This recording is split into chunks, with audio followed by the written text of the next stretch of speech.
శ్రీమాత్రే నమ. జై గురు దత్తాత్రేయ నమ. ఈ వీడియోలో మనం సింహరాశి వారికి ఫిబ్రవరి 1వ తారీఖు నుంచి 15వ తారీఖు మధ్యలో జరగబోయే పక్ష ఫలితాలు తెలుసుకుందాం. మరి సింహరాశి వారికి ఈ పక్షంలో ధన రాశ్యాధిపతి బుధుడు రవి 6వ స్థానంలో, శత్రుస్థానం అయినప్పటికి కూడా విజయస్థానంలో సంచరించడం వల్ల జాతకుడు చాలా కాలంగా ఎదురు చూస్తున్నటువంటి విజయ అవకాశాలు రావడం జరుగుతూ ఉంటుంది. అటు ఉద్యోగ ప్రయత్నంలో, ఇంటర్వ్యూలో నెగ్గడం జరుగుతుంది. ప్రభుత్వ పథకాలు మీకు అనుకూలంగా రావడం జరుగుతూ ఉంటుంది. ఇది ముఖ్యంగా విద్యార్థులైతే వారి యొక్క స్కాలర్షిప్ రావడం కానీ, ప్రభుత్వ ప్రోత్సాహం లభించే అవకాశం ఉంది. బట్ ఏదైనా చాలా కష్టపడి పనిచేయడంలో విజయ అవకాశాలు మీకు చాలా ఎక్కువగా ఉన్నాయి. ఎటువంటి గొప్పవారినైనా ఎదిరించి మీ యొక్క ప్రయత్నాలు, మీ యొక్క పనులు సక్సెస్ఫుల్గా ముందుకు తీసుకెళ్లే అవకాశం ఉంటుంది. ఇక మనకి 7వ స్థానంలో సంచరిస్తున్నటువంటి శని భగవానుడు మరి కొద్ది రోజుల్లో 8వ శనిగా మారడం జరుగుతూ ఉంటుంది. అలాగే ఇక్కడ ఈ వివాహ పరిస్థితులు కూడా చాలా వరకు జాతకుడికి పెద్దగా సంతోషాన్ని, ఆనందాన్ని కల్పించే అవకాశం ఉండదు. మీకు మీ యొక్క వ్యాపార భాగస్తులు కానీ, మీతో సంచరించే మీ యొక్క శ్రేయోభిలాషులు, మీ ఫ్రెండ్స్ కానీ, మీరు ఎవరితో అయితే కలిసి వ్యాపారం చేస్తుంటారో వాళ్ళందరూ కూడా ఏదో రకంగా మిమ్మల్ని ఇబ్బంది పెట్టే ప్రయత్నం చేస్తూ ఉంటారు. అంటే మీ ముందు మిమ్మల్ని చాలా అధికంగా పొగుడుతూ, మిమ్మల్ని గొప్పగా చేస్తూ, మీరు వెళ్ళిన వెంటనే మీ వెనకాతల విమర్శలకి గురి చేస్తూ ఉంటారు. ఏదో విధంగా బురద జల్లే ప్రయత్నాలు కూడా జరుగుతూ ఉంటాయి. మీరు ఎవరితో అన్నా స్నేహం చేసినప్పుడు, ఎవరితో అన్నా కలిసి వ్యవహారం చేస్తున్నప్పుడు అవతల వారి యొక్క స్థాయి ఎటువంటిది, అవతల వారి నడవడికి ఎటువంటిది, గతంలో ఎటువంటి పనులు వాళ్ళు చేశారన్న విషయాన్ని కూలంకషంగా పరిశీలించి వాళ్ళతో మీరు వ్యవహారం చేయాలి తప్ప ఎవరితో పడితే వాళ్ళతో వ్యవహారం చేయడం వలన వాళ్ళు మిమ్మల్ని వాళ్ళ స్వలాభానికి ఉపయోగించి మిమ్మల్ని ఏదో ఒక ఇరకాటంలో పెట్టి మిమ్మల్ని ఇబ్బంది పెట్టడమే కాకుండా మీ యొక్క మంచి నేమ్కి ఇబ్బంది కలిగే విధంగా వాళ్ళు ప్రవర్తించే అవకాశం ఉంది. కాబట్టి అంటే ఒక విధంగా చెప్పాలంటే వాళ్ళు చేస్తున్నటువంటి తప్పుడు వ్యవహారాల్లో మిమ్మల్ని ఇన్వాల్వ్ చేసి మొత్తం ఆ బ్యాడ్ నేమ్ అంతా మీకు వచ్చే విధంగా చేయడం జరుగుతూ ఉంటుంది. కాబట్టి సాధ్యమైనందుకు రాబోయే రోజుల్లో ఎవరితో అన్నా కొత్త వారితో వ్యవహారం చేసినప్పుడు చాలా జాగ్రత్తగా వ్యవహారం చేయండి. మీ జీవితంలో మీరు ఎప్పుడూ ఒక విషయాన్ని మాత్రం ఖచ్చితంగా గుర్తుపెట్టుకోవాల్సి ఉంటుంది. ఎవరైనా మీ దగ్గరికి వచ్చినా, మీతో పరిచయం పెంచుకోవాలనుకున్నా వాళ్ళ యొక్క స్వలాభం కోసమో, వారి యొక్క లాభం కోసం ఆలోచించి మీ దగ్గరికి వస్తారు తప్ప మీకు మంచి చేద్దామని, మిమ్మల్ని అభివృద్ధి చేద్దామని మాత్రం ఈ జీవితంలో ఎవరు కూడా మీ దగ్గరికి వచ్చే అవకాశం ఉండదు. కాబట్టి సాధారణంగా స్వార్థపరులైన వారు మిమ్మల్ని మీ దగ్గరికి రావడం జరుగుతూ ఉంటుంది. అలాగే మీతో ఉన్నటువంటి వ్యక్తులు కూడా వారి స్వలాభం కోసం ప్రయత్నం చేస్తూ మిమ్మల్ని ఇబ్బంది పెట్టే ప్రయత్నం కూడా జరుగుతూ ఉంటుంది. అందుకని చాలా వరకు మీరు చాలా విషయాల్లో చాలా సీక్రెసీ మెయింటైన్ చేయాలి, చాలా జాగ్రత్తగా ఉండాలి.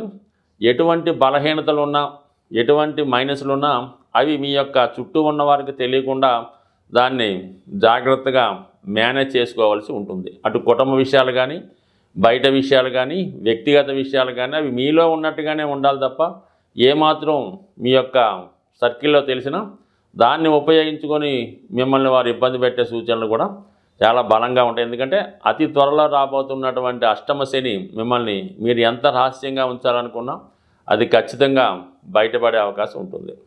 ఇక ముఖ్యంగా కుటుంబ స్థానంలో ఉన్నటువంటి కేతుగ్రహం, 8మలో ఉన్నటువంటి రాహుగ్రహం నిరంతరం మీ మీద ఒక నిఘు ఉంటుందని, నిరంతరం మిమ్మల్ని మీ కుటుంబ సభ్యులే కావచ్చు, అటు బయట వారే కావచ్చు మిమ్మల్ని గమనిస్తూ మీ యొక్క దినచర్యని, అలాగే మీ క్రియల్ని గమనిస్తూ ఎప్పుడు అవకాశం వస్తే అప్పుడు మిమ్మల్ని అన్పాపులర్ చేసే విధంగా ప్రయత్నాలు జరుగుతూ ఉంటాయి. ఇక శుక్రగ్రహ సంచారం భాగ్యస్థానంలో రాహుతో కలిసి ఉండడం వల్ల మరి ఈ సమయంలో మీరు ఏదైనా విదేశ ప్రయత్నాలు ఫలించడం కానీ, దూర ప్రాంతంలో ఉన్నటువంటి పుణ్యక్షేత్రాలు దర్శించే అవకాశం ఉంది. లేదా ఒక విదేశ మిత్రుని ఆహ్వానం మేరకు కానీ రూరల్గా ఉన్నటువంటి ఒక వ్యక్తి ఆహ్వానం మేరకు అక్కడికి వెళ్ళి ఏదైనా ఒక శుభకార్యంలోనో ఒక వేడుక ఫంక్షన్లోనో పాల్గొనే అవకాశం ఉంది. సాధారణంగా జాతకంలో గ్రహాలు పెడుతున్నటువంటి ఇబ్బందుల నుంచి బయటపడాలంటే సూర్య భగవాను ఆరాధించవలసి ఉంటుంది. అంటే ప్రతినిత్యం సూర్య నమస్కారం చేసుకోవడం, అలాగే ఆదిత్య హృదయం లాంటివి చదువుకోవడం కామన్గా చేస్తున్నప్పుడు కూడా చాలామందికి ఇవి కుదరనప్పుడు సూర్యునికి సంబంధించినటువంటి అత్యంత విశేషమైనటువంటి రోజు రథసప్తమి.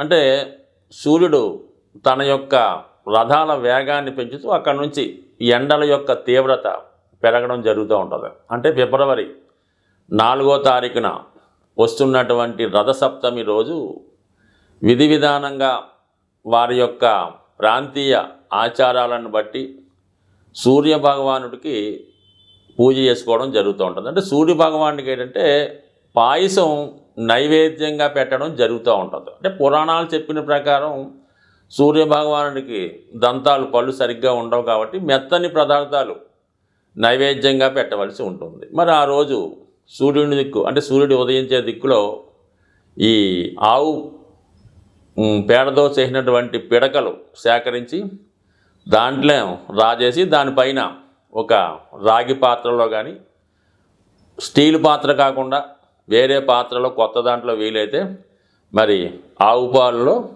మరి కొత్త బియ్యం పోసి పాయసం అక్కడ తయారు చేసి ఆ పాయసాన్ని మనకి సూర్యభగవానుడికి నైవేద్యంగా పెట్టడం. దాని తర్వాత అదే సీజన్లో ఉన్నటువంటి కొంతమంది ఈ చిక్కుడుకాయలు అలాగే రేగుపళ్ళుతో రథం అది తయారు చేస్తుంటారు, కానీ అది వాళ్ళ యొక్క దీన్ని బట్టి చేసుకోవచ్చు. ఏదైనా పాయసం నైవేద్యంగా పెట్టడం వల్ల ఒకటేంటంటే దీర్ఘకాలికంగా అనారోగ్య సమస్యలతో బాధపడుతున్నవారు, ఆర్థిక సమస్యలతో బాధపడుతున్నారు, వివాహం వాయిదా పడుతున్న వాళ్ళు ఖచ్చితంగా ఆ రోజు ఈ సూర్యభగవాన్ని పూజ చేసి ఇంచుమించుగా ఆ రోజంతా కూడా చాలా నియమంగా ఉంటూ వీలైతే ఆ సూర్య ప్రసాదాన్ని నైవేద్యంగా ఆ రోజు గడపడం వల్ల, అలాగే సూర్యాష్టకం ఆదిత్య హృదయం చదువుకోవడం వల్ల చాలా వరకు సూర్యభగవాను యొక్క అనుగ్రహానికి పాత్రలు అవుతారు. అంటే సూర్యభగవాను యొక్క అనుగ్రహం ఉంటే 100% జాతకుడు ఎటువంటి సమస్య అన్నా బయటపడతాడు. కేవలం మీ యొక్క రుణాలు తీరాలంటే ధనం ఇచ్చే ఏకైక గ్రహం సూర్యభగవానుడు.